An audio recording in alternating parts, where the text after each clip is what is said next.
أشهد أن لا إله إلا الله وحده لا شريك له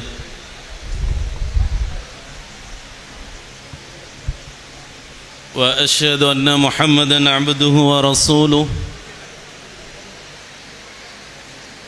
الذي أرسله بالحق بشيرا ونذيرا وداعيا إلى الله بإذنه وسراجا منيرا. اللهم صل على محمد وعلى آله وأصحابه أجمعين. أما بعد،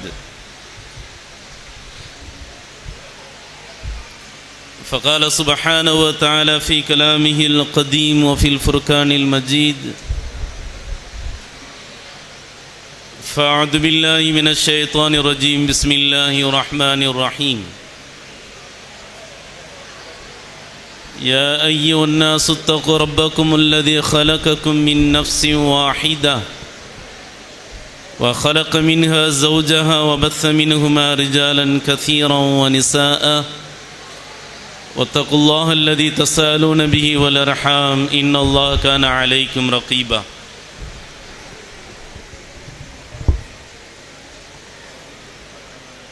صدق الله العلي العظيم وصدق رسوله النبي الكريم ونحن على ذلك من الشاهدين والشاكرين والحمد لله رب العالمين.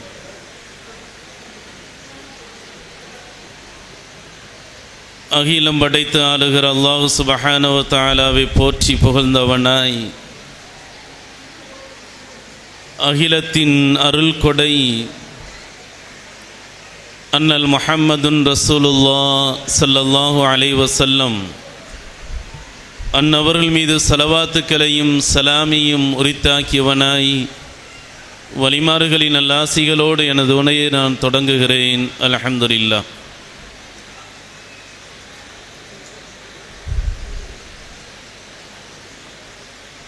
தரீகத்துல் ஹக்கியத்துல் காதிரியா ஏகத்துவ மெஞ்ஞான சபை உலகத்திலேயே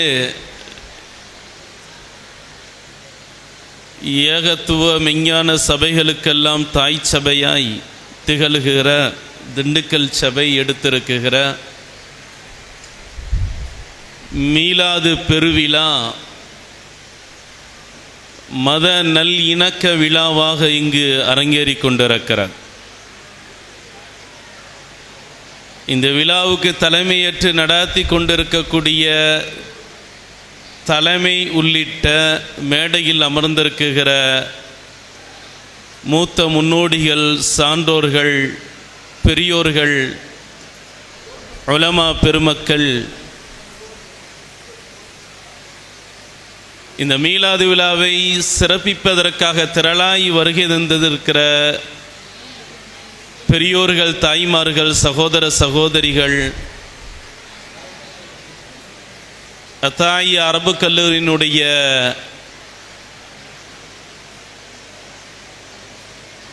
அன்புக்கு இனிய மாணவ செல்வங்கள், உங்கள் அத்துணை நபர்களுக்கும் ஆரம்பமாய் அஸ்ஸலாமு அலைக்கும் வரஹ்மத்துல்லாஹி வபரகாத்துஹு.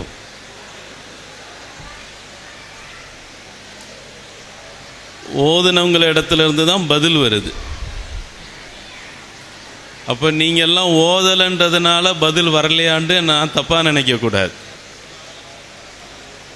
ஒரு பதில் சலாம் சொல்லிட்டு போயிட வேண்டியதானே. வலைக்கும் சலாம் வரஹ்மத்துல்லாஹி வபரகாத்துஹு. அஸ்ஸலாமு அலைக்கும் வரஹ்மத்துல்லாஹி வபரகாத்துஹு. வலைக்கும் சலாம் வரஹ்மத்துல்லாஹி வபரகாத்துஹு. எனது அன்பு நிறைந்த அல்லாஹ்வின் நல்லடியார்களே,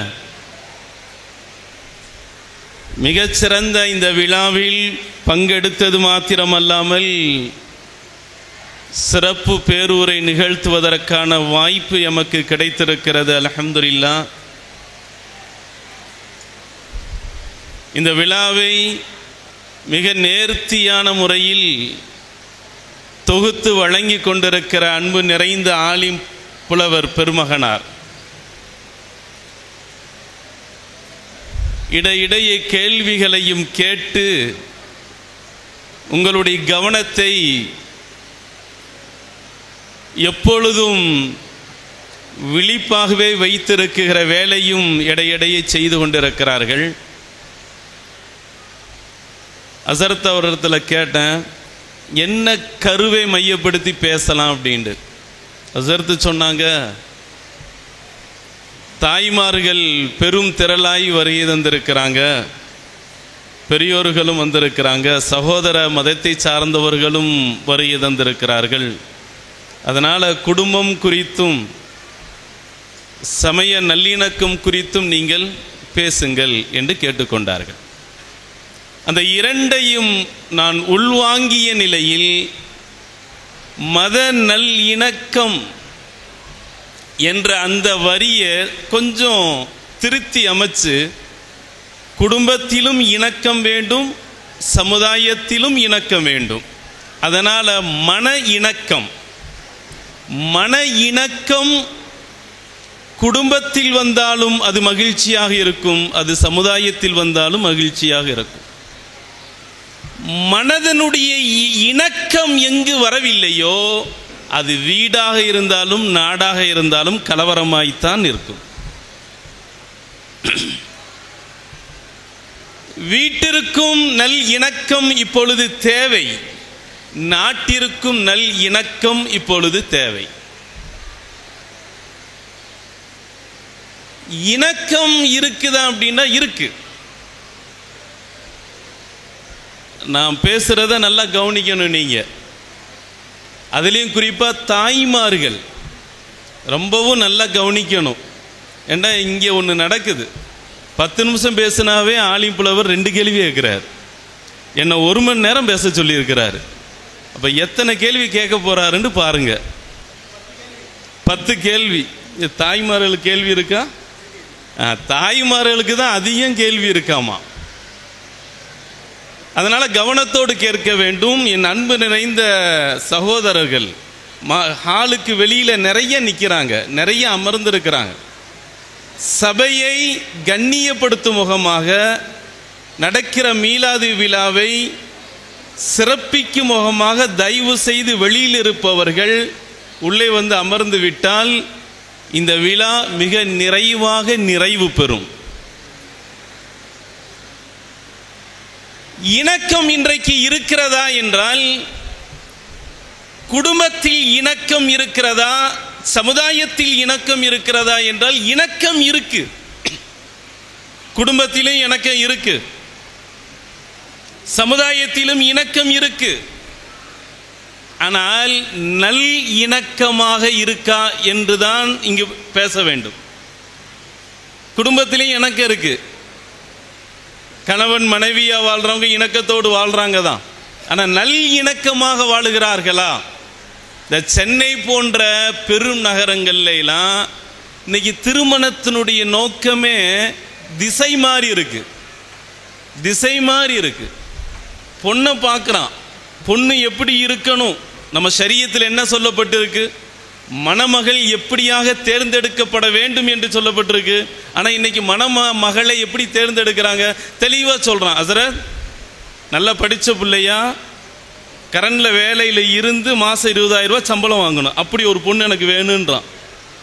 இல்லை நீ குடும்பம் நடத்துறதுக்கு எதுக்குடா உனக்கு 20,000 ரூபா சம்பளம் வாங்குற ஒரு பொண்ணு வேணும்னு கேட்டா அவன் சொல்கிறான், வீடுலேருந்து காருலேருந்து பைக்கிலேருந்து லோன் எடுக்க வேண்டியது இருக்குது, அத்தனை என்ன செய்யணும், அவ சம்பளத்தில் தான் கட்டணும். சுருக்கமாக என்னண்டா, இஎம்ஐ கட்டுறதுக்கு பொண்ணு கேட்குறான். இஎம்ஐ கட்டுறதுக்காக அவன் பொண்ணு கேட்குறான், திருமணத்தை முடிவெடுக்கிறான். அந்த அம்மா சம்பாதிக்கிறது இஎம்ஐ கட்டுறானா, இவன் சம்பாதிக்கிறது குடும்பம் நடத்துறதுக்கு. இன்றைக்கு நிறைய சென்னை போன்ற பெருநகரங்களில் இஎம்ஐ பெண்கள் மணமகள்கள் தான் அதிகம். இது இணக்கமா அப்படின்னா இணக்கம்தான். ஆனால் நல் இணக்கமா என்றால் நிச்சயமாக சொல்லுகிறேன், இது நல் இணக்கம் கிடையாது, நல் அறமும் கிடையாது. நீங்க வாழ்த்துறை வழங்குறப்ப ஒரு செய்தியை சொன்னாங்க இல்லையா, எங்க கிராமத்தில் இஸ்லாமிய பெண் வேற்று மதத்தோடு திருமணம் முடித்து வாழ்றாங்க. அந்த சமுதாயத்தினுடைய பேரையும் அவங்க சொன்னாங்க, நான் அந்த சமுதாயத்தினுடைய பேரை குறிப்பிடலை. மாற்று மத வேற்று மத நபரை திருமணம் முடித்து வாழ்றாங்களாம். அவங்கவுங்களுடைய கடவுளையும் வணங்குறாங்களாம்.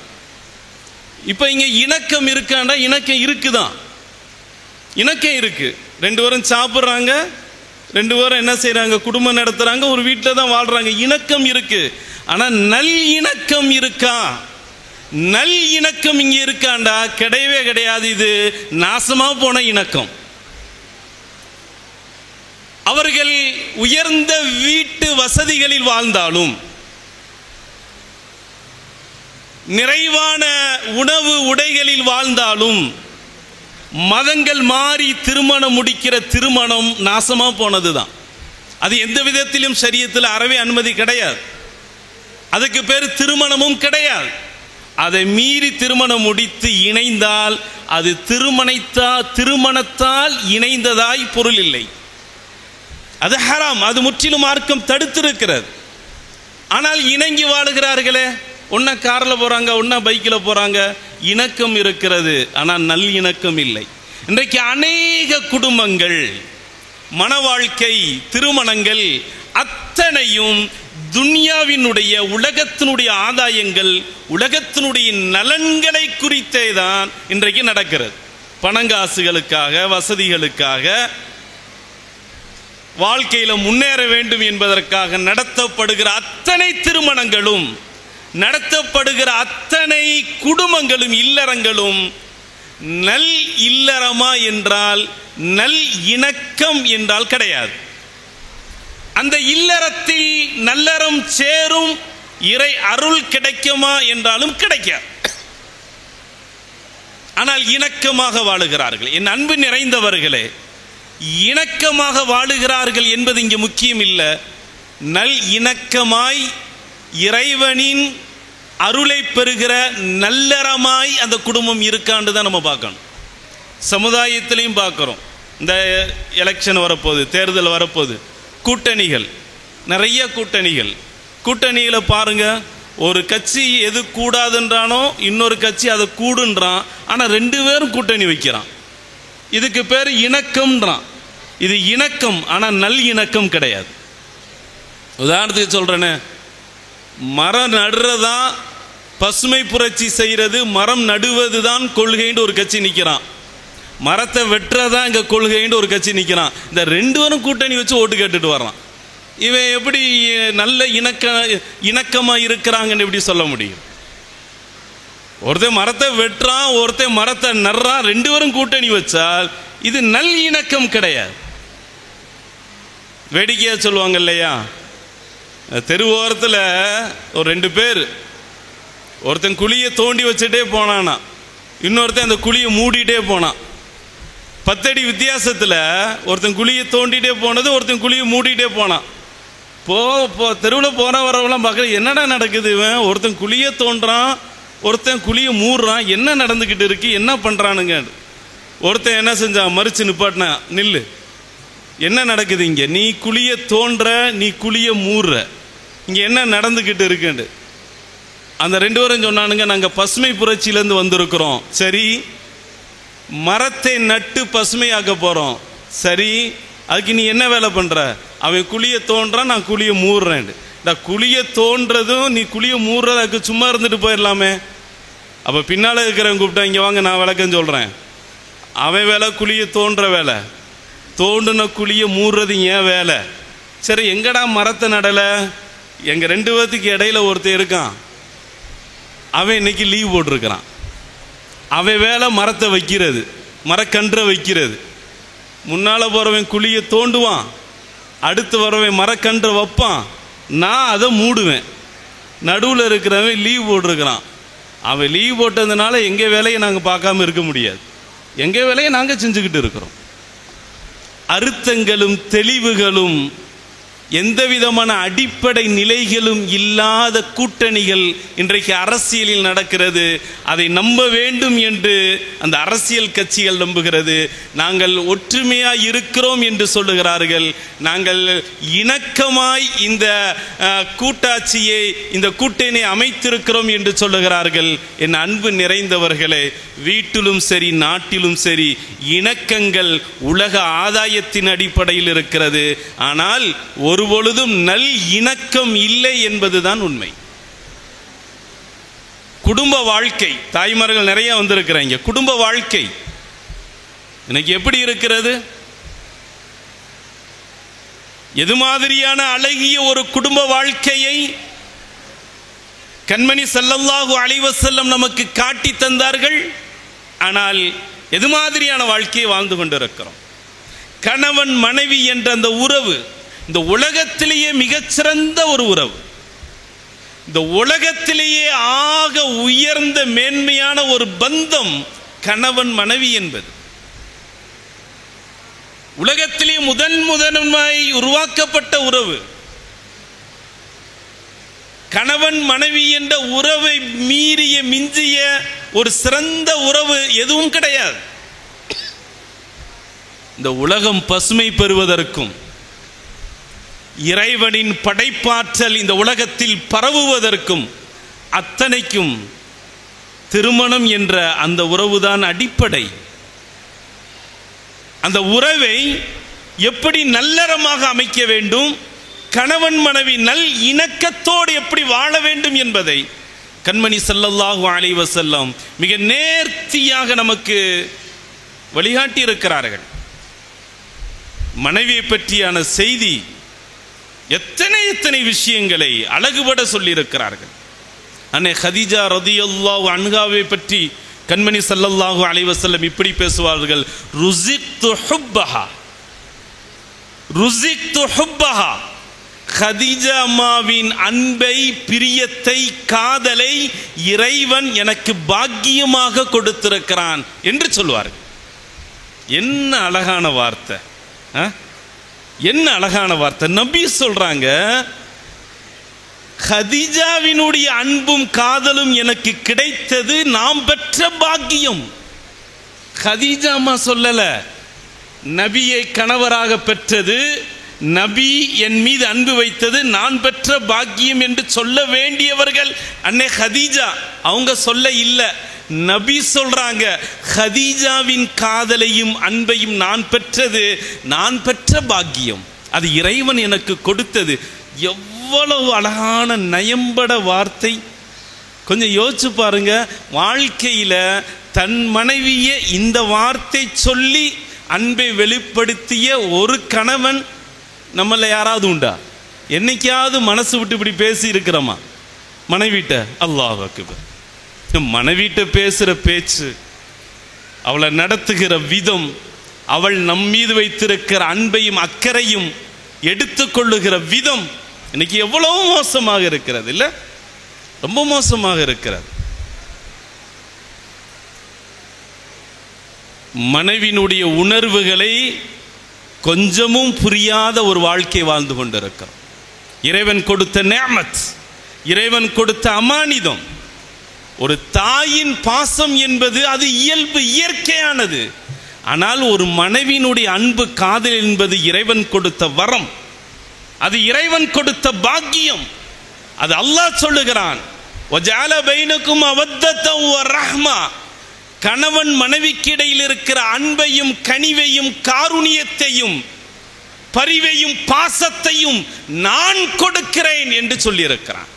அது இறைவன் கொடுத்தது, நீங்கள் வாங்கி கொடுத்ததினால் வந்ததல்ல, நீங்கள் செலவழித்ததால் வந்ததல்ல, நீங்கள் கவனித்துக் கொண்டதால் வந்ததல்ல, இறைவன் கொடுத்ததால் வந்தது மனைவியினுடைய அன்பு இல்லையா?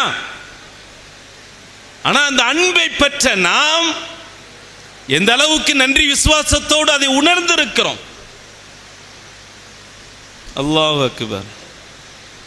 கண்மணி ஸல்லல்லாஹு அலைஹி வஸல்லம் அன்னை ஆயிஷா அம்மாவை அழைக்கிற பொழுது அன்பு ததும்ப அந்த பிரியத்தில் தான் அழைப்பாங்க. யா ஹுமைரா என்று அழைப்பார்கள் என்று ஹதீஸ் சொல்லுகிறார். யா ஹுமைரா, இது ஆயிஷா அம்மாவினுடைய சிறப்பு பெயர் மட்டும் இல்ல, கண்மணி ஸல்லல்லாஹு அலைஹி வஸல்லம் அவர்கள் தன் மனைவிக்கு வைத்த பெட் நேம், அன்பு பேர். கொஞ்சம் யோசனை பண்ணி பாருங்க, நம்ம வீட்டுக்காரமாக்கெல்லாம் எப்படி பேர் வச்சிருக்கிறோம்?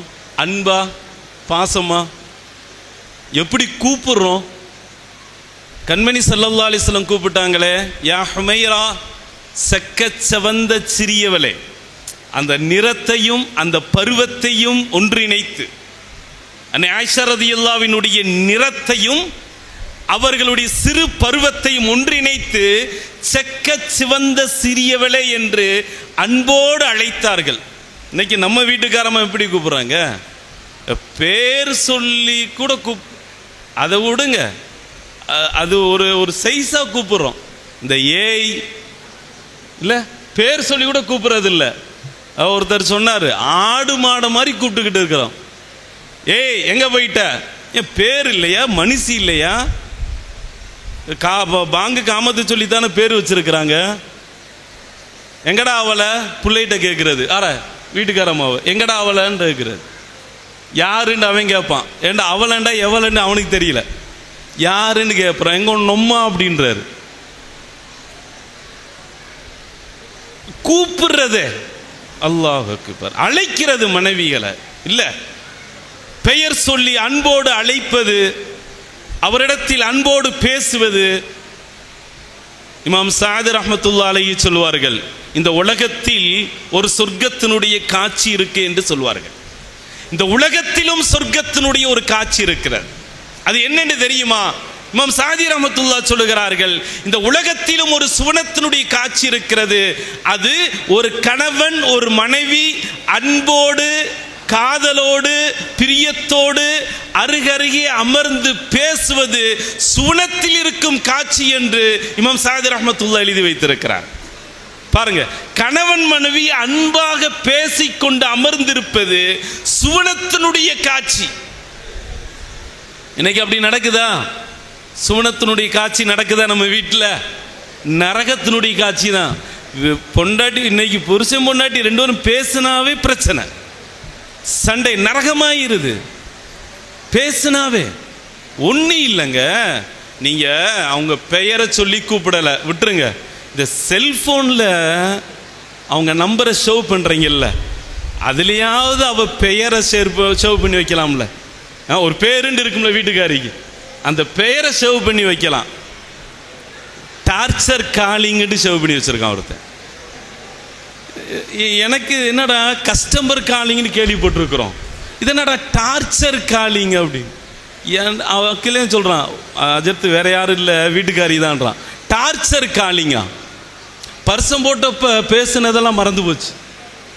கல்யாணத்துக்கு பின்னால வீட்டுக்காரிட்ட இருந்து போன் வந்துட்டாவே அது எப்படி ஆயிருது? டார்ச்சர். அதாவது பரவாயில்ல, இப்ப லேட்டஸ்டா ஒரு ஆள் ஜிஎஸ்டி காலிங்னு போட்டு வச்சிருக்கான். அங்கேயும் ஒரு அம்மா தான் அந்த வேலை பார்த்துக்கிட்டு இருக்கு. இவ போன் எடுத்தாலும் இந்த அம்மாவும் ஏதாவது வேலை பார்ப்பா. ஜிஎஸ்டி காலிங்கா? இவ ஆளாளுக்கு இப்படி போறாங்க. நமக்கு தெரிஞ்ச ஒரு ஹாஜியார் ஒன்று பேர் போட்டு வச்சாரு, இஸ்ராயில் காலிங்னு போட்டு வச்சாரு. இஸ்ராயில் அலைஹிஸ்ஸலாம் தெரியும் தானே? என்னங்க ஹாஜியார் அநியாயமா பண்றீங்களே, அஜர்த்து போன் எடுத்தா உயிர் எடுக்கிறா, மலக்குல் மௌத்துன்னு போட்டு வைக்கணும். சரி, இஸ்ராயில் அலைஹிஸ்ஸலாம்னு பேரா இருக்கட்டும். ஒரு மொபைல்ல தன் மனைவியின் பெயரை ஷேவ் பண்றதுலேயே இவ்வளவு முரண்பாடு இருக்கு அப்படின்னா அல்லாஹ் அக்பர். என்ன சொல்றது? இந்த வெளிநாட்டுக்கு மாப்பிள்ளை போன பின்னால ஃபோன் பேசுவாங்க. இந்த உலகத்திலேயே ரெண்டு விதமான ஃபோன் பேசுறத யாரும் மறக்கவும் முடியாது, மன்னிக்கவும் முடியாது. ஒன்று, இந்த பர்சம் போட்டோக்கு பின்னால ஃபோன் பேச விட்டுருவானுங்க. அந்த ஃபோன் இருக்கே, அல்லாஹ் அக்பர், அதை மறக்கவும் முடியாது, மன்னிக்கவும் கூடாது. அப்படி ஒரு ஃபோனு. இந்த வெளிநாட்டுக்கு போனதுக்கு பின்னால் பேசுகிறது, இந்த அம்மா ஃபோனை போடும், ஏங்க சாப்பிட்டீங்களாண்டும், இல்லை ஏங்க நீங்கள் சாப்பிட்டீங்களா, நேரத்துக்கு நேரம் சாப்பிட்றீங்களா, நல்லா சாப்பிட்றீங்களா, நல்லா தூங்குறீங்களா, நல்லா ட்ரெஸ், இப்படிலாம் கேட்டுக்கிட்டு இருக்கோம். அவன் எல்லாத்துக்கும் பொறுமையாக பதில் சொல்லுவான். அவனே எல்லாத்தையும் விட்டுட்டு வேதனையாக போய் உட்காந்துருக்கான் வெளிநாட்டில், அத்தனைக்கும் பதில் சொல்லுவான், பொறுமையாக பதில் சொல்லுவான். அதுக்கடுத்து ஒன்று கேட்பா, ஏங்க நல்லா இருக்கீங்களான்னு கேட்பா. அப்போ தான் உண்மையை சொல்லுவான், நல்லா இருக்கேன்டுவான். உன்னை விட்டு எப்போ வெளிநாட்டுக்கு வந்தோன்னு அப்போ தாண்டி நல்லா இருக்கிறேன், நல்லா இருக்கிறேன்டுவான். நல்லா நிம்மதியாக நல்லா தூங்குனீங்களான்னு கேட்பான். அதுக்கும் பதில் சொல்லுவான், நல்லா தூங்குனேன். அதுக்கப்புறம் ஒரு கேள்வி கேட்பாங்க இங்கே இருந்துட்டு, அவன் வேலைக்கு போகிறவன்ட்ட பேசுகிற பேச்சு பாருங்க. என் நினப்பெல்லாம் உங்களுக்கு வருதான்னு கேட்பா. என் நினப்பெல்லாம் உங்களுக்கு இப்போ வருதான்னு கேட்பா. அதெல்லாம் பதிலே அவனால் சொல்ல முடியாது. அவன் வெந்து போய் உட்காந்துருக்கிறான் வெளிநாட்டில். என் நினப்பெல்லாம் உங்களுக்கு வருதாண்டா, பொறுமையாக பதில் சொல்லுவான், வருதுமாண்டுவான். அதுக்கப்புறம் ஒரு கேள்வி கேட்பாங்க பாருங்க, பெரும்பாலும் அதெல்லாம் யாராலும் பதில் சொல்ல முடியாது. உங்கள் கனவுலாம் நான் வர்றேன்னாண்டுவா. உங்கள் பக்கத்தில் படுக்கிறப்பே வரல, கனவுலாம் வர்றேனாண்டு. அவனுக்கு பதிலே இல்லை. ரொம்ப கஷ்டம். இந்த கேள்விக்கு எப்படி பதில் சொல்ல முடியும்? ரொம்ப கஷ்டம். கனவுலாம் வருவான்னு அவன் பார்த்தான், நல்ல விவரம் தெரிஞ்சவன் போல. இல்லை, அவன் சொன்னான், இல்லடி இப்பெல்லாம் நான் தூங்குறப்போ ஆயத்துல் குர்சி ஓதிக்கிறதுன்றான். ஆயத்துல் குர்சி தெரியும் தானே? இரவு தூங்குறப்ப ஓதிட்டு படுத்தா என்ன வராது? எது வராது? அதை ஓதிக்கிறது. அப்படி திருமண பந்தங்கள், கணவன் மனைவிக்கான உறவுகள், அந்த இணக்கம் எவ்வளவு தூரம் உடைபட்டு கிடக்கு. எதனால? இன்னைக்கும் பார்க்கிறோமே. எதனால்? யாரால்? கண்மணி ஸல்லல்லாஹு அலைஹி வஸல்லம் நமக்கு தெளிவாக சொல்லுவார்கள். அன்னை ஆயிஷா ரலியல்லாஹு சொல்வார்கள், ஒரு கணவன் வீட்டில் எப்படி இருக்க வேண்டும் என்ற அந்த விளக்கத்தையும் அந்த அடிப்படை நிலையை அன்னை ஆயிஷா ரலியல்லாஹு சொல்வார்கள். அங்கதான் நம்மளுடைய அன்பு இருக்கு. கண்மணி ஸல்லல்லாஹு அலைஹி வஸல்லம் வீட்டுக்கு வந்துவிட்டால் எப்படி இருப்பார்கள்? இன்னைக்கு நம்மெல்லாம் வீட்டுக்கு போனால் எப்படி இருக்கிறோம் அதை யோசிக்கணும். ஆயிஷாமா சொல்றாங்க, எங்கள் நபிகள் ஸல்லல்லாஹு அலைஹி வஸல்லம் வீட்டுக்கு வந்துவிட்டால் எப்படி இருப்பார்கள் என்பதை ரத்தின சுருக்கமாக மிக நேர்த்தியாக சொல்வார்கள். கான நபியு ஸல்லல்லாஹு அலைஹி வஸல்லம் ஃபி பைத்தினா வாஹிது மின்னா. எங்கள் நபி வீட்டுக்கு வந்துவிட்டால் எங்களில் ஒருவராய் மாறிவிடுவார்கள். எவ்வளவு அழகான குணம்! எங்கள் நபி வீட்டிற்குள் வந்துவிட்டால் எங்களில் ஒருவராய் மாறிவிடுவார்கள். அதோட நிக்கல, எங்களில் ஒருவராய் மாறியது எப்படி? எங்களில் ஒருவராய் மாறிவிட்டால் என்ன செய்வார்கள், என்ன நிலையில் இருப்பார்கள் என்பதையும் அன்னை ஆயிஷா ரலியல்லாஹு விவரிக்கிறார்கள். எங்களில் ஒருவராய் மாறிவிடுவார்கள், எங்களோடு அமர்வார்கள், எங்களோடு பேசுவார்கள், எங்களோடு சிரிப்பார்கள். நாங்கள் வீட்டில் வேலை, எந்த வேலை செய்கிறோமோ அந்த வேலையிலும் தங்களையும் ஈடுபடுத்தி எங்களோடு கிச்சன் வேலை, சமையல் வேலையும் செய்வார்கள். மாவு பிணைந்து கொடுப்பார்கள், எங்கள் சமையலில் உதவியாக இருப்பார்கள் என்பது மாத்திரமல்ல, தங்கள் ஆடையை தானே சரி செய்வார்கள். தங்கள் செப்பல் அருந்திருந்தால் தங்கள் செப்பலை தானே அதை தைத்துக் கொள்வார்கள். தங்களுடைய ஆடைகளை தானே கழுவிக் கொள்வார்கள். தேவைப்பட்டால் ஆட்டிடம் போய் பால் கறந்து வந்து கொடுப்பார்கள். அத்தனை வேலையும் செய்து எங்களில் ஒருவராய்த்தான் எங்கள் நபி எங்கள் வீட்டில் இருப்பார்கள். எவ்வளவு அழகான குணம்ங்க! அல்லாஹ் அக்பர்! இன்னைக்கு நம்மால் வீட்டுக்குள்ள போனா தான் இவர் நாட்டாம, உள்ள போறப்ப முறுக்கி ஏறி போய் பெரிய எட்டுப்பட்டிக்கு நாட்டாம மாதிரியும், அல்லது திண்டுக்கல் பேகம்பூர் இப்போ பெரிய பள்ளிவாசலுடைய முத்தவள்ளி மாதிரியும், அல்லது நம்ம ஏகத்துவ மெஞ்ஞான சபையினுடைய தலைவர் அப்படின்ன மாதிரி வீட்டுக்குள்ள போறப்ப ஏய் என்னாச்சு, ஏன் இது இப்படி கிடக்கு, ஏன் அது அப்படி கிடக்கு, ஏன் இங்க இப்படி கிடக்கு, என்ன நடக்குது, இது வீடா காடா பாப்பா. அதனாலதான் அந்த அம்மா ரெடி ஆயிரும், இடையே உங்க அப்பையும் வர்ற நேரம் பார்த்துருங்கடான்றோம். வீட்டுக்குள்ள அதிகாரம், அரட்டுவது, மிரட்டுவது, உருட்டுவது. வெளியில கடைக்கு முதலாளி, அவர் வீட்டுக்குள்ளேயே முதலாளியா தான் இருப்பார். இங்க வருங்க, வீட்டுக்குள்ள செருப்பை கழட்டிட்டு போயிட்டா அன்பு கணவராய், யதார்த்தமான சராசரி மனிதனாய் உங்களால் வாழ முடியவில்லை என்றால் நீங்கள் இல்லறத்துக்கு லாய்க்கு இல்லை, துறவரத்துக்கு ஓடி போயிருங்க. உங்களால் சராசரி மனிதனாய், என் மனைவிக்கு ஒரு அன்பு கணவனாய், என் பிள்ளைகளுக்கு ஒரு அன்பு காட்டுகிற ஒரு தந்தையாய் என்னால் வீட்டில் வாழ முடியவில்லை என்றால் உனக்கு எதுக்கு குர்ஆன் ஹதீஸ்? யதார்த்தத்திற்கு வர வேண்டும். வெளியில 1008 இருக்கட்டுங்க, அது டாக்டர், இன்ஜினியர், முதலாளி, தலைவர், முத்தவல்லி, அஜரத்து, அல்லாமா, ஷேக் என்னவோ இருந்துட்டு போ, வெளியில வீட்டுக்குள்ள அது வரக்கூடாது. வீட்டுக்குள்ளேயே நானும் பெரிய அல்லாமா ஷேக்குன்னு சொல்லி கட்டின தலப்பாவை அவிக்காம, கட்டிய தலப்பாவோடு ஜுப்பா சுருங்காம நானும் போய் வீட்டில் நடு வீட்டில் சேரப்பட்டு உட்காந்து, இங்க பார் நான் ஷேக்கு, நான் பெரிய அல்லாமா, நான் பெரிய மௌலானாண்டா, அவ உடனே சொல்லுவா நீ வீட்டை விட்டு முதல்ல பள்ளிவாசலுக்கு போண்டு வா, உனக்கு குடும்பம் நடத்த லாய்க்கு இல்லை. தலப்பாவெல்லாம் அவுத்து வச்சிடணும், வீட்டுக்குள்ள போயிட்டா தொப்பியெல்லாம் காணா போயிடணும். டாக்டர், இன்ஜினியர், படிச்சது, பட்டம், பதவி எல்லாத்தையும் கலட்டி வச்சிடணும். அங்க வேலை இல்லை, அது வீட்டுக்குள்ள வேலை இல்லை சார். அது 4 காசு சம்பாதிக்கிறதுக்கு, அது வருமானத்துக்கு. இன்ஜினியரும் டாக்டரும் ப்ரொஃபஸரும் நம்ம யாசின் அண்ணன் உட்கார்ந்து இருக்கிறாங்க. அங்க நடு வீட்டில் போய் அக்ரியை நடத்தினா தோசை கரண்டி தான் வரும். அப்புறம் அது டியூட்டி, அது வேலை, அது வருமானத்திற்காக, வாழ்வாதாரத்திற்காக அடையாளங்களை தவிர கட்டிய மனைவிக்கான அடையாளம் இல்லை. அதனாலதான் நான் சொல்லுவேன், தயவு செய்து பத்திரிகையில எந்த பட்டத்தையும் போடாதீங்கன்றது.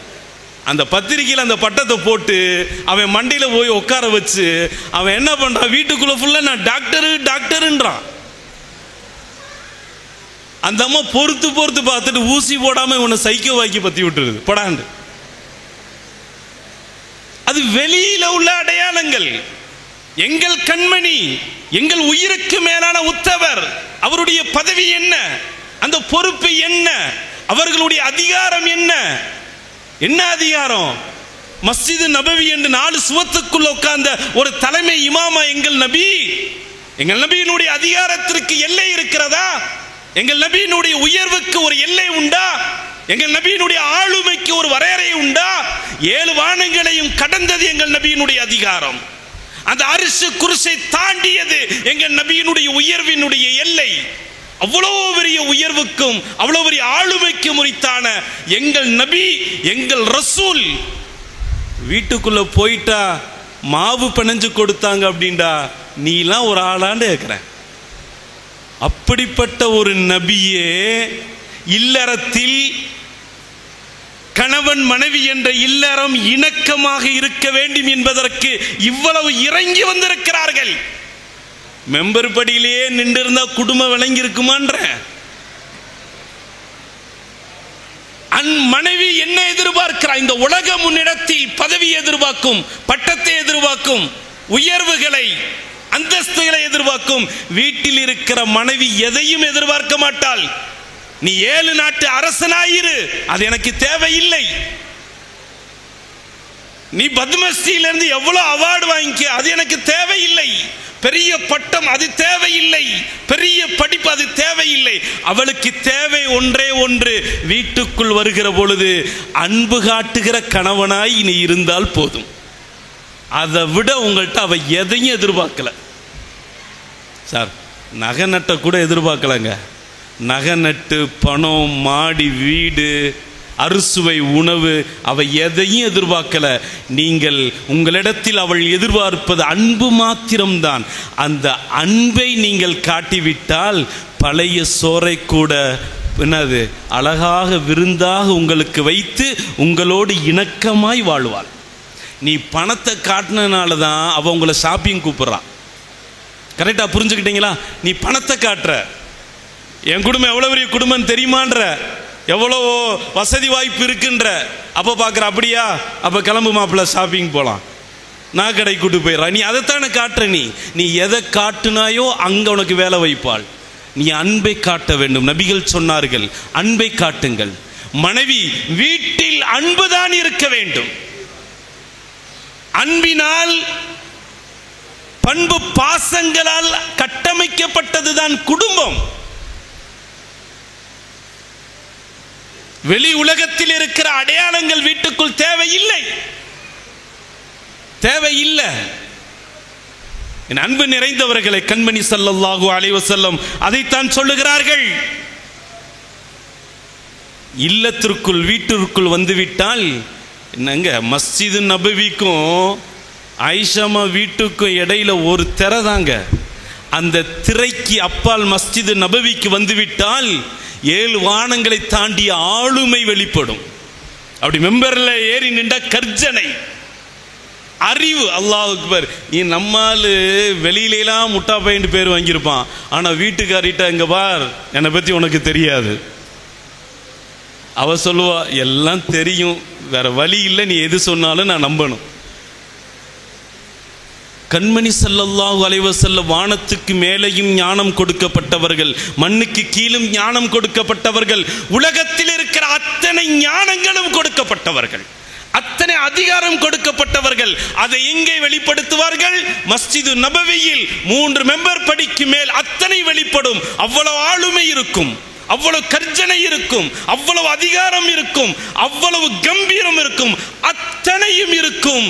அந்த மஸ்ஜிது நபவியில் இருந்து அந்த திரையை நீக்கி வீட்டுக்குள் போய்விட்டால் நம்ப மாட்டீர்கள், அந்த ஆளுமை கொஞ்சமும் இல்லாததை போன்று இருப்பார்கள். ஆச்சரியமா இருக்கும். இது அந்த நபிதானா? அந்த மெம்பரில் கர்ஜனை செய்த நபிதானா? அந்த பத்ரில் கர்ஜனை செய்த நபிதானா? உகதில் வாளெடுத்து நின்ற நபிதானா? ஆச்சரியமாக இருக்கும். வீட்டுக்குள் போனால் அப்படியே மாறிவிடுவார்கள்.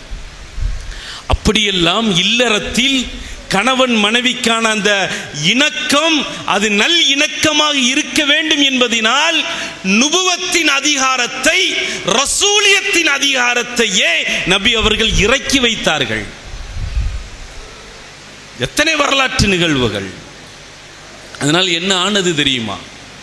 அந்த அன்பு, நபிகளுடைய அந்த மண் தரை, 2 நபர்கள் படுத்து கால் நீட்டினால் கால்கள் சுவரை தொடுகிற அந்த சின்ன சிறிய வீட்டில் இருந்த அன்பும் மகிழ்ச்சியும் மன நிறைவும் இன்றைக்கு பெரிய பெரிய வீடுகளில் இல்லை.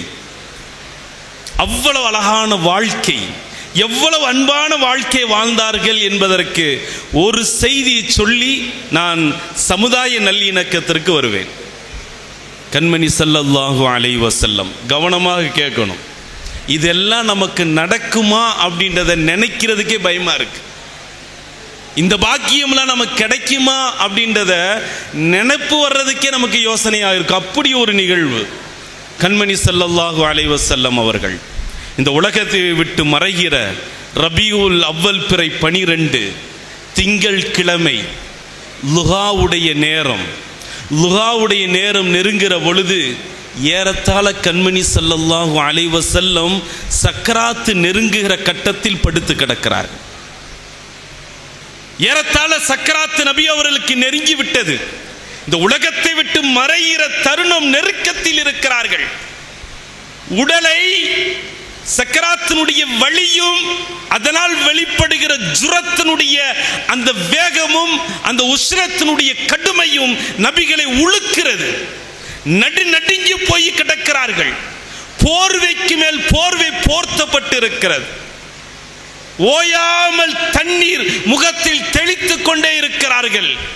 அணையாத ஜூடு, அந்த காய்ச்சலுடைய வேகம் எடுத்த வெப்பத்தை தாங்க முடியாமல் நபிகள் நடுங்கிக் கொண்டிருக்கிறார்கள். அரவணைப்பு வேண்டும் என்று வருகிற பொழுது அன்னை ஆயிஷா ரதியல்லாஹு அன்ஹா தன் மடிமேல் நபிகளை தாங்குகிறார்கள். நபிகள் அன்னை ஆயிஷா சொல்லுவாங்க, அந்த நேரத்தில் நபி அவர்கள் என் மடியில் எப்படி இருந்தார்கள்? பைன ஸஹ்ரி வ ஸஹரி, என்னுடைய வயிற்றுக்கும் நெஞ்சுக்கும் இடைப்பட்ட இடத்தில் நபிகளினுடைய தலை சாய்ந்து நான் படுக்க வைத்திருந்தேன். நபிகளை மடியில் படுக்க வைக்கல, தன் மேனியில் தன் மேல் நபிகளை சாய்ந்து படுக்க வைத்திருந்தார்கள்.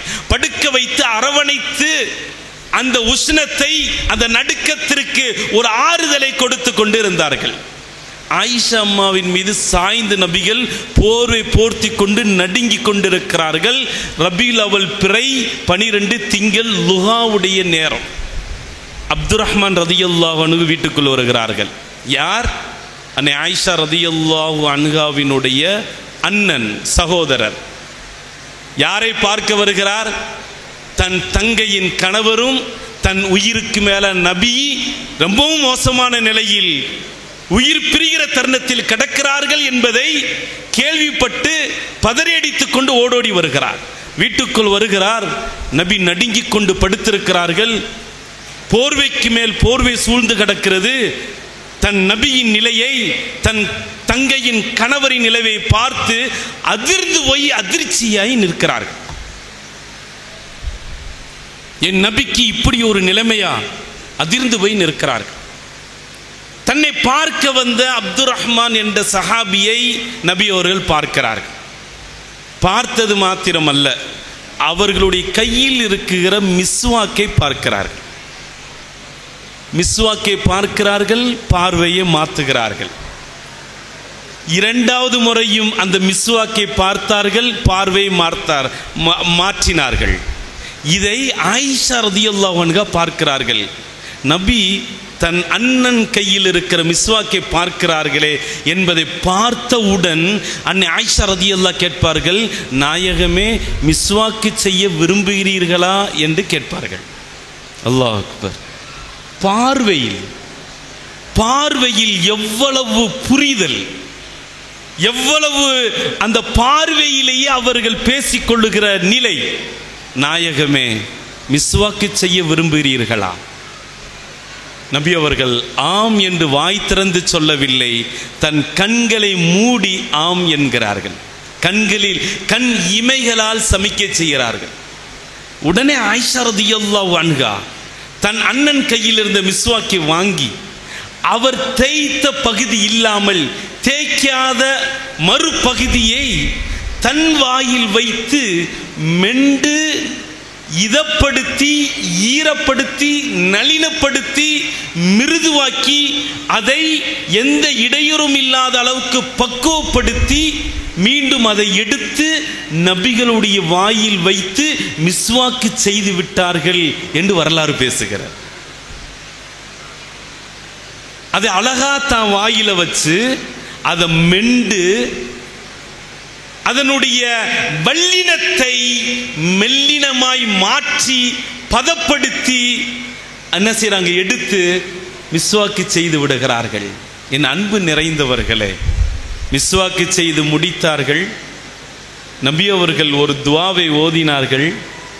கொஞ்ச நேரம்தான் 23 ஆண்டுகால நுபுவத்தினுடைய பேரொளியின் அந்த ரூஹ் அப்படியே தணிந்தது. அன்னை ஆயிஷா அம்மாவினுடைய மடியில் இருந்த தருணத்திலேயே உயிர் பிரிந்தது என்று வரலாறு சொல்லுகிறார். அன்னை ஆயிஷா அம்மா சொல்வார்கள், இந்த உலகத்திலேயே நான் பெற்ற பாக்கியம், இந்த உலகத்தில் நான் அடைந்த பாக்கியம் வேற எந்த மனைவிகளுக்கும் அடையாத கிடைக்காத பாக்கியம் என்னென்று தெரியுமா? ஆயிஷா அம்மா சொல்வார்கள், என் நபி உயிர் பிரிகிற அந்த தருணத்தில் கடைசி நொடி பொழுதில் என் எச்சிலும் என் நபியின் எச்சிலும் இரண்டரை கலந்ததுதான் நான் பெற்ற பாக்கியம்.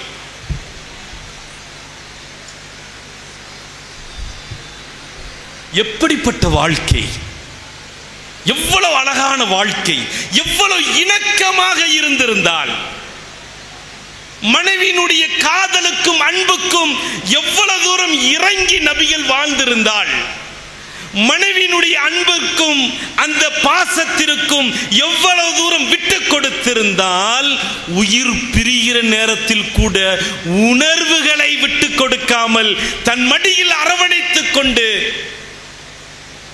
அந்த பிரிகிற தருணத்தை மௌத்தாகி விட்டார்கள், மரணமாகி விட்டார்கள் என்று உலகம் சொல்லுகிறது. ஆனால் இப்படி மௌத்தானார்கள் கணவன் மனைவி என்றால் அதற்கான அடையாளம் இந்த பிரிவுகள் இப்படி இருக்க வேண்டும் என்பதை உலகத்துக்கு சொன்னவர்கள் அன்னை ஆயிஷா ரலியல்லாஹு அன்ஹா. இன்னைக்கு முடியுமா? நீ முடியுமா? ஒரு ஹாஸ்பிட்டல்ல கணவனோ மனைவி இருக்கிற பொழுது அங்க கூட உங்களால் அக்கறைய 4 வார்த்தை பேச முடியல, அன்பு காட்ட முடியல அப்படின்னா உங்களுக்கெல்லாம் ஏன் இல்லற வாழ்க்கை?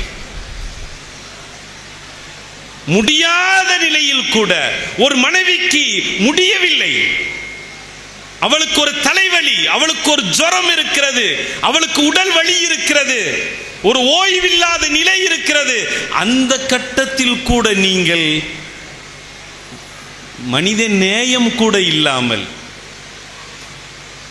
ஒரு மூன்றாம் தரத்தில் ஒரு அன்பை காட்டுகிற அந்த அன்பு கூட காட்டாமல், நீங்கள் அவளுடைய உணர்வுகளுக்கு எதற்கு மதிப்பு கொடுக்காமல் நீங்கள் அவளை நடத்துகிற விதம் இருக்கிறதே, நீங்கள் 1000 மீலாதுகள் எடுத்தாலும் உங்களுக்கு மன்னிப்பு கிடைக்க. மனைவியினுடைய உணர்வை மதித்தார்கள் கண்மணி ஸல்லல்லாஹு அலைஹி வஸல்லம். மனைவியினுடைய கோபத்தை அங்கீகரித்தார்கள். அவளுக்கு கோபம் இருக்கு, அந்த கோபத்தையும் ஏற்றுக்கொண்டார்கள். நான் சொல்ற ஒரு செய்தி சொல்றேங்க, உங்க வாழ்க்கையில நடந்தா நீங்க எப்படி இருப்பீங்க? பெரிய வரலாறு, அந்த லைனை மட்டும் சொல்றேன். நபிகள் ஸல்லல்லாஹு அலைஹி வஸல்லம் ஆயிஷாமா பார்த்து சொன்னாங்க, ஆயிஷா உன்னிடத்தில் இருக்கிற ஷைத்தான் வந்து விட்டானான்னு கேட்டாங்க. இந்த ஹதீஸ் நம்ம கேள்விப்பட்டிருக்கிறோமா இல்லையா? கேள்விப்பட்டிருக்கிறோம் இல்லையா? உன்னிடத்தில் உள்ள ஷைத்தான் வந்து விட்டானா என்று தான் கேட்டார்கள். ஆனா பதில் என்ன வந்துச்சு நமக்கு தெரியும் தானே? பதில் என்ன வந்துச்சு? நாயகமே உங்களுக்கு தானே சைத்தான் இருக்கிறான்னு வந்துச்சு. கொஞ்சம் யோசனை பண்ணி பாருங்க. நம்ம அந்த இடத்தில் இருந்திருந்தால் ஏற்றிருப்போமா? இல்லை, அதை ஒத்துக்கொண்டு இருப்போமா? அர்த்த ராத்திரியில் நம்ம என்ன செஞ்சிருக்க மாட்டோம்? டவுன் ஹாஜியில் போய் நின்றுக்க மாட்டோம். தலாக்கில் முடிஞ்சிருக்கோம் விடியிறப்போ. நம்ம எத்தனை வாட்டி நம்ம வீட்டுக்காரம்மாவை லூசுன்னு திட்டிருக்கிறோமா இல்லையாங்க? முதல்ல வர்றதே அதுதான் இல்லை? முதல்ல வர்றதே இந்த கல்யாணம் முடிச்ச புதுசில் கூட்டிருப்போம். ஒரு 3 மாசத்துக்குள்ள கண்ணே, கண்மணியே, முத்தே அப்படிலாம் கூட்டிருப்போம். அந்த 3 மாசத்துக்கு பின்னால அந்த கண்ணே கண்மணிலாம் கிடையாது. மூதேவி கண்ணு தெரியல, அவ்வளோதான். எத்தனை வாட்டி லூசுன்றோம், அறிவு கட்டவன்றோம், கிரிக்கின்றோம், லூசுன்றோம். அத்தனையும் கேட்டுக்கொண்டு தான் இருக்கிறாள். ஆனால் பதிலுக்கு ஒரு தடவை நம்மளை அவள் லூசுன்ட்டா அன்னைக்கு என்ன ஆகும்? யாரால் ஏற்றுக்கிற முடியுமா? ஆனால் நம்ம லூசு தான். அவள் உண்மையை தான் சொல்கிறா. ஏண்டா உலகத்தில் சொல்கிற பேர்லாம் வேற, அவள் சொல்கிறாண்டால 1000 உண்மை இருக்கும். இவங்க குடும்பமே லூசுண்டா அவன் அனுபவிச்சு சொல்றான்னு அர்த்தம், உண்மையை சொல்றான்னு அர்த்தம். கண்மணி ஸல்லல்லாஹு அலைஹி வஸல்லத்தை பார்த்து உங்களிடத்திலும் தானே ஷைத்தான் இருக்கிறான் என்ற பதிலை அர்த்த ராத்திரியில், நேரத்தை கவனிக்கணும், இது எங்க நடந்துச்சு? நடுதிசை இரவில் அருகே பெட்டில் படுத்திருக்கிற பொழுது, கணவன் மனைவியுமாக படுக்கையில் படுத்துக் கொண்டிருக்கிற நடுதிசை இரவில் பேச்சு நடக்கிறது. அந்த பேச்சில் ஆயிஷாமா சொல்றாங்க, நாயுமே உங்கள்கிட்ட தானே சைத்தான் இருக்கிறான். அது அப்படியே லாபகரமாக எடுத்து, ஆமாமா என்கிட்ட சைத்தான் இருக்கான், என் சைத்தான் எனக்கு கட்டுப்பட்டு விட்டான் என்று அந்த கோபத்தை ஏற்றுக்கொண்டார்கள். மனைவிக்கு கோபம் வருவதை ஒத்துக்கொண்டார்கள். அவளுக்கும் கோபம் வரும், அவளுக்கு உயிர் இருக்கு, உணர்வு இருக்கு, அவளுக்குன்னு ஒரு ரோஷம் இருக்கு, அவளுக்கு ஒரு தன்மானம் இருக்கிறது. அல்லாஹ் அக்பர். எங்க சுத்தி குடும்பத்தில் இருக்கிற அத்தனை பேரும் சுத்தி உட்கார்ந்து இருக்கிற இடத்துல நடுவுல நின்று ஒரு மட்டும் மரியாதை இல்லாம தன்மானம் பாதிக்கிற அளவுக்கு ஒருத்தவங்க திட்டு வாங்குறாங்கன்றா அது யாராத்தான் இருக்க முடியும்? மனைவிதான். அத்தாவுக்கு முன்னால, அம்மாவுக்கு முன்னால, அண்ணனுக்கு முன்னால, தங்கச்சிக்கு முன்னால, அத்தனை பேருக்கு முன்னாலையும் அவளை பேசுகிற பேச்சு இருக்கு இல்லையா, அவளுக்குன்னு ஒரு தன்மானம் இல்லை, அவளுக்குன்னு ஒரு ரோஷம் இல்லை. அது எல்லாத்தையும் அவளிடம் இருந்து பறித்து விடுவது. இதுவா கண்மணி ஸல்லல்லாஹு அலைஹி வஸல்லம் கற்றுக் கொடுத்த ஒரு இல்லறம், ஒரு நல்லறம்? என் அன்பு நிறைந்தவர்களே, கண்மணி ஸல்லல்லாஹு அலைஹி வஸல்லம் அவர்கள் வாழுகிற பொழுதும், அவர்கள் தன் மனைவி அன்னை கதீஜா மறைந்ததற்கு பின்னாலும் அந்த அன்பை நினைத்து நினைத்து வாழ்ந்தார்கள். மனைவி என்பது அழகான உறவு. அந்த உறவை, அந்த பந்தத்தை சிதைத்து விடாதீர்கள். வீட்டில் நல்லறம் உங்களுக்கு அமையவில்லை என்றால், கணவன் மனைவிக்கான நல் இணக்கம் வரவில்லை என்றால், உங்களுடைய தீனும் உங்களுடைய வாழ்க்கையும் வாழ்க்கை முறையும் உங்களுடைய அறிவும் சிந்தனையும் அத்தனையும் வீணாகி போய்விடும். அதான் உண்மை. ஆயிரம் அறிவுஜீவிகள், சாதனையாளர்கள், அவர்கள் தோற்று போய் ஒப்புக்கொண்ட இடம், ஒரு இல்லறம் எனக்கு இல்லை, அதை நல்லவனாக என்னால் வாழ முடியவும் இல்லை என்பதுதான். ஒரு நல்ல தந்தையாக, நல்ல கணவனாக, அண்ணல் காந்தி, இந்த தேசத்தினுடைய தந்தை அண்ணல் காந்தி, அந்த காந்தியினுடைய மகன் சொல்லுகிறார், இந்த தேசத்துக்கே தந்தையாக இருக்க தெரிந்தவருக்கு வீட்டில் எனக்கு நல்ல தந்தையாக ஒருபொழுதும் அவர் இருந்ததில்லை. இதுதான் உண்மை வரலாறு. கண்மணி ஸல்லல்லாஹு அலைஹி வஸல்லம் நல்ல கணவனாய், நல்ல தந்தையாய், அழகான ஒரு வாழ்க்கையை வாழ்ந்து நமக்கு அர்ப்பணித்திருக்கிறார்கள்.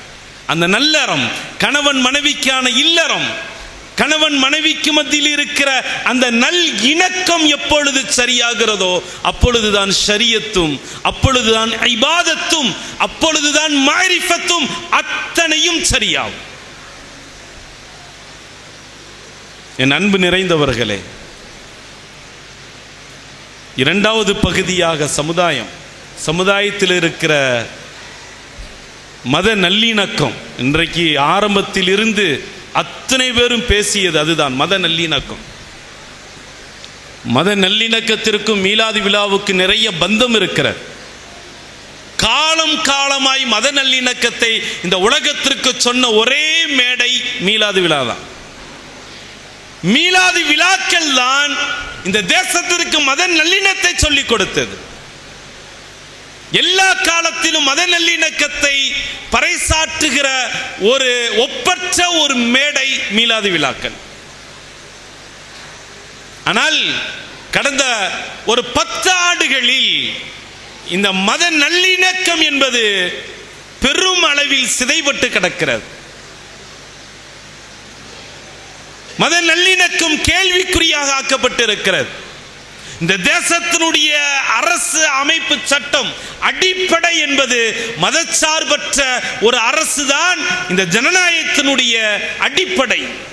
ஆனால் கடந்த 10 ஆண்டுகளில் எந்த மதத்தையும் சாராத மதசார்பற்ற அரசுதான் இந்திய தேசத்தினுடைய அடையாளம் என்பதை மாற்றி, ஒரு அரசுக்கு மதம் இருக்கிறது, ஒரு அரசுக்கு ஒரு நிறம் இருக்கிறது என்கிற விதத்தில் கடந்த 10 ஆண்டுகளாய் இந்த தேசத்தில் ஒரு அரசு நடந்து கொண்டிருக்கிறது. மத துவேஷங்கள், மத வன்முறைகள், மத படுகொலைகள், மத கலவரங்கள், மத உரிமை மீறல்கள் என்ன இந்த தேசத்தில் அடுக்கிக் கொண்டே போகலாம். அத்துணை வன்முறைகள் மதத்தின் பெயரால் அநேகம் நடந்து கொண்டிருக்கிறது. அவைகள் அத்தனையும் திரட்டி தனி நீதிமன்றம் என்று வைத்தால் 5 ஆண்டுகளுக்கு இடைவிடாமல் வழக்கு நடக்கும். அவ்வளவு குற்றங்கள், மதத்தினுடைய பெயரால் கொலைகள் இந்த தேசத்தில் நடந்திருக்கிறது.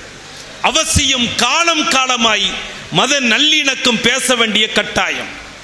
இந்த உலகத்தில் மத நல்லிணக்கத்தை நேர்மையோடு உண்மையாக முழுமைப்படுத்திய பெருமை எங்கள் முஹம்மது ரசூலுல்லாஹி ஸல்லல்லாஹு அலைஹி வஸல்லம் அவர்களுக்கு மாத்திரம்தான் இருக்கிறது. மிகச்சிறந்த மத நல்லிணக்கத்தை உருவாக்கினார்கள். ஒரு மதத்தினுடைய தலைவராய் ஒருபொழுதும் தன்னை அடையாளப்படுத்தியதே கிடையாது. ஒரு மதத்தினுடைய தலைவராய், மதத்துக்கு மட்டுமே அதிகாரமாய், ஒரு மதத்துக்கு மட்டுமே நலனை கருதுகிறவராய் ஒருபொழுதும் நபிகள் இருந்தது கிடையாது. மதங்களை தாண்டி நிற வேறுபாடுகள், இன வேறுபாடுகள், மொழி வேறுபாடுகளை தாண்டி மிக மனித நேயத்தையும் மதங்களை தாண்டிய மத நல்லிணக்கத்தையும் இந்த மண்ணில் உருவாக்கி வெற்றி கண்டவர்கள் முஹம்மது ரசூலுல்லாஹி ஸல்லல்லாஹு அலைஹி வஸல்லம். என் அன்பு நிறைந்தவர்களே, மதீனாவுக்கு வருகிறார்கள். 13 ஆண்டுகால மக்காவினுடைய கொடூரமான கொடுமையான வாழ்க்கை முடிந்து, வார்த்தைகளால் சொல்ல முடியாத இன்னல்கள், வரலாறு இன்றைக்கும் இரத்தங்களால் எழுதி வைக்கிற அளவுக்கு மக்காவினுடைய 13 ஆண்டு கால கொடுமைகள் அத்தனையும் சகித்துக் கொண்டு, அத்தனை காயங்களையும் கண்ணீர்களையும் சிந்திய இரத்தங்களையும் துடைத்துக் கொண்டு 13 ஆண்டு காலம் கழித்து மதீனாவுக்கு வருகிறார்கள். நூற்றுக்கணக்கான சஹாபாக்கள் வரவேற்று நிற்கிறார்கள். நன்றாக கவனிக்க வேண்டும். மதீனாவினுடைய எல்லைக்குள் வருகிறார்கள். ஒரு பக்கம் அன்சாரி சஹாபாக்கள் படை சூழ்ந்து நிற்கிறார்கள், மறுபக்கம் முஹாஜிரின்கள் படை சூழ்ந்து நிற்கிறார்கள். முதல் ஹுத்பா, முதல் பயான், முதல் பிரசங்கம் செய்கிறார்கள். மதீனாவில் வந்து முதலாய் ஒரு கன்னி உரையாய் முதல் உரையை நிகழ்த்த போகிறார்கள் ரசூலுல்லாஹி ஸல்லல்லாஹு அலைஹி வஸல்லம். எப்படி இருக்கும்? என்ன மனநிலை இருக்கும்? இந்த உலகமே எதிர்பார்த்தது முகமது என்ன பேச போகிறார். அன்சாரிகள் எதிர்பார்த்தார்கள். 13 ஆண்டு கால வாழ்க்கைக்கு பின்னால் முதலாய் பயான் ஹுத்பா செய்ய போகிறார்கள். நபிகள் என்ன பேச போகிறார்கள், என்ன உத்தரவு நமக்கு கொடுக்க போகிறார்கள். அன்சாரிகளும் எதிர்பார்க்கிறார்கள், முஹாஜிரின்களும் எதிர்பார்க்கிறார்கள். எங்கள் நபிகள் என்ன முடிவை இப்பொழுது அறிவிக்க போகிறார்கள். அன்சாரிகள் மாத்திரம் அல்ல, முஹாஜிரின்கள் மாத்திரம் அல்ல, மதீனாவில் வாழ்ந்த யூதர்களும் கிறிஸ்தவர்களும் அத்தனை பேரும் எதிர்பார்க்கிறார்கள் முகமது என்ன சொல்ல போகிறார். காரணம், அவர் பட்டு மெத்தையில் வரவில்லை, புராக்கில் வந்து மதீனாவில் இறங்கவில்லை. மன மகிழ்ச்சியோடு, மன நிறைவோடு, சிரித்த முகத்தோடு அவர்கள் பட்டாடைகள் அணிந்து பதவி சுகத்தை அனுபவித்து மதீனாவுக்கு வரவில்லை. காயங்களோடு வந்திருக்கிறார்கள், கண்ணீரோடு வந்திருக்கிறார்கள், இரத்தங்கள் பல சிந்தி வந்திருக்கிறார்கள். சில தோழர்களின் உயிர் இழப்புக்கு பின்னால் வந்திருக்கிறார்கள். அடிபட்டு நசுக்கப்பட்டு ஒடுக்கப்பட்டு அத்தனை துன்பங்களையும் தாங்கி வந்து நிற்கிறார்கள். முஹம்மது என்ன சொல்ல போகிறார்? என்ன வேண்டாலும் சொல்லலாம், தயார் நிலை. இந்த ரசூல் முடிவாய் எதை சொல்லுகிறார்களோ அது உடனே நடக்கும். அந்த அளவுக்கு முஹாஜிரின்களும் அன்சாரிகளும் தயார் நிலையில் நிற்கிறார்கள். எப்படி இருக்கு நிலை? என்ன பேசணும், எப்படி பேசியிருக்க வேண்டும்? இரத்த காயங்களோடு கண்ணீர்களோடு மெம்பரில் ஏறி நிற்கிற முஹம்மது ரசூலுல்லாஹ் என்ன பேசியிருக்க வேண்டும்? ஆனால் வரலாறு சொல்லுகிறது, மதீனாவில் அவ்வளுமா ஹுத்பா முதலாய் பேசியது எது தெரியுமா? வரலாறு புரட்டி பாருங்கள். மதீனாவில் வந்து முதலாய் நபிகள் பேசிய முதல் வார்த்தை அஃப்சுஸ் ஸலாம், நீங்கள் அமைதியை பரவச் செய்யுங்கள். உலகத்தில் எந்த தலைவனால் இது முடியும்? நீங்கள் அமைதியை நிலவச் செய்யுங்கள், அமைதியை நிலை பெறச் செய்யுங்கள், அமைதியை உருவாக்குங்கள் என்று சொன்னார்கள். பழிக்கு பழி படையெடுங்கள், மக்காவுக்கு போகலாம் சொல்லவில்லை. கண்ணீருக்கு பதில் வேண்டும், சிந்திய இரத்தத்திற்கு பதில் வேண்டும், உயிருக்கு பழி வேண்டும் சொல்லவில்லை. அமைதியை நீங்கள் உருவாக்குங்கள் போதும். 13 ஆண்டு காலம் அமைதியற்ற வாழ்க்கை, மனித நேயமும் இல்லை, மத நல்லிணக்கமும் இல்லை. அந்த அமைதி இல்லாத 13 ஆண்டான வாழ்க்கை அது அடியோடு போனது போகட்டும். மதீனா அமைதி பூங்காவாக மாற வேண்டும். மனித நேயத்தின் அடையாளமாய், மத நல்லிணக்கத்தின் மாநகரமாய் மதீனா திகழ வேண்டும். அஃப்சுஸ் ஸலாம், அமைதியை நீங்கள் உருவாக்குங்கள் என்று சொன்னார்கள். என் அன்பு நிறைந்தவர்களே, மதீனத்து மக்களையும் அழைத்தார்கள், மக்காவில் வந்தவர்களையும் அழைத்தார்கள். இனி எந்த வேறுபாடும் எந்த பிளவும் கிடையாது. நீங்கள் முஹாஜிரீன்கள், நீங்கள் அன்சாரிகள், உங்கள் ஒருவருக்கொருவர் நண்பர்கள், தோழர்கள் என்று தோழமையை உருவாக்கினார்கள். அழகான ஒரு சகோதரத்துவத்தை உண்டு பண்ணினார்கள். இது உள்கட்டமைப்பு. அடுத்தது, மதீனாவில் வாழ்ந்த யூதர்களையும் அழைத்தார்கள், கிறிஸ்தவர்களை அழைத்தார்கள், மஜூஸ்களை அழைத்தார்கள், உடன்படிக்கை எடுத்தார்கள். ஒருவருக்கொருவர் உதவியாக இருக்க வேண்டும், தோள் கொடுக்க வேண்டும், ஒருவருக்கு ஆபத்து என்றால் ஒருவர் துணை நிற்க வேண்டும் என்ற அழகான உடன்படிக்கையை உண்டு பண்ணி மதீனாவில் மத நல்லிணக்கத்தை உண்டு பண்ணினார்கள். மத துவேஷம், மத வெறி, வெறித்தனமான சொல்லுக்கும் செயலுக்கும் பேச்சுக்கும் எண்ணத்திற்கும் மதீனாவில் அறவே இடம் இல்லை என்ற ஒரு நிலையை உண்டு பண்ணினார்கள். மதீனா என்பது மதீனத்து நபி, அது இஸ்லாமிய நாடு மாத்திரம் என்பது அல்ல. அந்த மதீனா என்பது யூதர்களும் கிறிஸ்தவர்களும் நெருப்பு வணங்கிகளான மஜூசிகள் அத்துணை பேரும் அவரவர் உரிமைகளோடு அவர்களுடைய கொள்கை கோட்பாடுகளோடு மிகச் சிறந்த அமைதியான வாழ்க்கை நடந்த ஒரு மாநகரம் தான் மதீனா என்பது உலகம் கண்டது. இஸ்லாமியர்கள் மட்டுமே நிம்மதியாய் வாழ்ந்த நகரம் அல்ல மதீனா. எந்த அளவுக்கு, நீங்கள் ஒரு செய்தி வரலாற்றில் படித்திருக்கிறீர்கள், யௌமே ஆஷுரா இல்லையா? ஆஷுராவுடைய நோன்பு, அதனுடைய வரலாறு என்ன சொல்லுது? ஆஷுராவுடைய நோன்புக்கான பின்னணி என்ன நமக்கு தெரியும். யூதர்கள் நோன்பு வைத்தார்கள், நபிகள் கேட்டார்கள், நாங்கள் நோன்பு வைத்திருக்கிறோம் என்று சொன்னார்கள். நோன்புக்கான காரணத்தை கேட்டார்கள், மூசா அலைஹிஸ்ஸலாத்தினுடைய வெற்றியை சொன்னார்கள். இதை கேட்டுட்டு நபிகள் என்ன சொன்னார்கள்? வருகிற ஆண்டில் நாங்கள் ஒன்றோடு இன்னொன்றையும் சேர்த்து 9-10 நோன்பு வைப்போம் என்று சொன்ன அந்த செய்தி இருக்கு இல்லையா? அதை நீங்கள் சற்று யோசிக்க வேண்டும். யூதர்கள் நோன்பு வைத்து அவர்களுடைய மத அடிப்படையில் மதீனாவில் சுதந்திரமாய் வாழ முடிந்தது என்றால் இதுதான் மத நல்லிணக்கம். மத நல்லிணக்கம் எது? ஒரு ஹிந்து பள்ளிவாசலுக்கு வருவது, ஒரு முஸ்லிம் கோவிலுக்கு போவதல்ல மத நல்லிணக்கம். ஒரு அண்ணாமலைக்கு தொப்பி போடுவது மத நல்லிணக்கம் அல்ல. ஒரு அப்துல் காதருக்கு பொட்டு வைத்து கோவிலில் போய் நிற்பது மத நல்லிணக்கம் அல்ல. அவர்களுடைய மத கோட்பாடுகளை செய்வதை அனுமதிப்பது, செய்வதை தடுக்காமல் இருப்பது. அவர்களுடைய இருப்பை மதிக்க வேண்டும். நபிகள் மதித்தார்கள். யூதர்கள் வாழலாம், அவர்களுடைய பெருநாளும் கொண்டாடலாம், அவர்களுடைய கொள்கை கோட்பாடுகள், அவர்களுடைய சடங்கு சம்பிரதாயங்களை அவர்கள் செய்யலாம் என்று மதீனாவில் நபிகள் அனுமதித்தார்கள். கிறிஸ்தவர்களை அனுமதித்தார்கள். மஜூசிகள் நெருப்பு வணங்கினார்கள். ஒரு பக்கம் மதீனாவில் இறை வணக்கம் நடக்கிறது, மறுபக்கம் மஜூசிகள் நெருப்பை வணங்கினார்கள். அதையும் நபிகள் அனுமதித்தார்கள். அதுதான் மத நல்லிணக்கம். யூதர்களும் கிறிஸ்தவர்களும் இந்துக்களும் அவர்களுடைய வழிபாடுகளை, கோட்பாடுகளை, வாழ்க்கை முறைகளை வாழ விடுவது, வாழ்வதற்கு அனுமதிப்பது, அந்த வாழ்க்கையை ஏற்றுக்கொள்வது, பொறுத்துக் கொள்வது, சகித்துக் கொள்வது, இதுதான் மத நல்லிணக்கம்.